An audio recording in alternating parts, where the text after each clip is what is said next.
Tahan bang.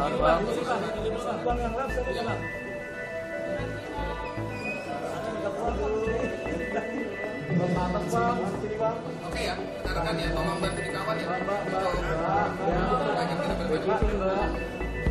Era susah duduk dulu.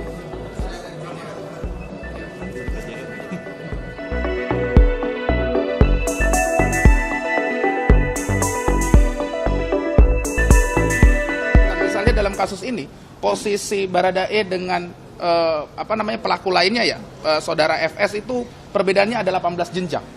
18 jenjang kepangkatan. Jadi ada konteks kerentanan ketika Baradae dalam satu lingkungan perbuatan pidana ini. Sehingga kalau dibilang apakah beliau merupakan pelaku kerjasama yang kita bisa anggap legitimate karena kerentanannya, jawabannya iya. Dan yang terakhir tentu saja yang kami bahas, ini yang paling penting sebenarnya, poin yang paling penting ya.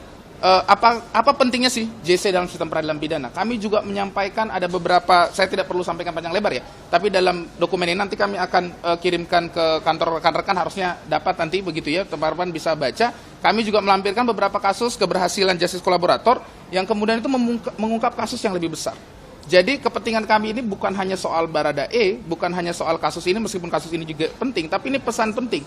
Begitu ya, ini jadi pesan penting untuk masyarakat luas, jangan takut untuk memberikan keterangan, untuk membongkar suatu kasus kejahatan.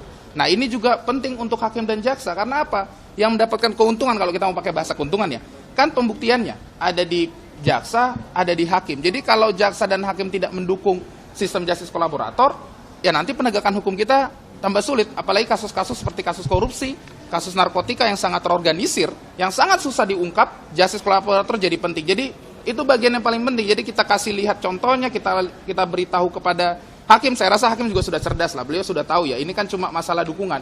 Jadi supaya hakim tahu bahwa hakim tidak berjalan sendiri, bahwa ada sistem besar yang harus kita selamatkan. Apa itu sistem justice kolaborator? Jangan sampai nanti orang bilang, apa pentingnya jadi justice kolaborator? Sudah capek-capek di ruang sidang mengungkapkan kebenaran, tuntutan atau putusannya juga masih berat. Begitu ya. Rekan-rekan bayangkan saja kasus ini, kalau tidak ada Baradae dan Baradae tidak mengungkapkan kebenaran, terlepas dari apapun kebenaran itu kan ini pembuktiannya material ya, di ruang sidang ya. Hakim dan jaksa kita beri kewenangan itu untuk menilai, tapi bayangkan kalau tidak ada Baradae, kasus ini akan sangat susah terbongkar.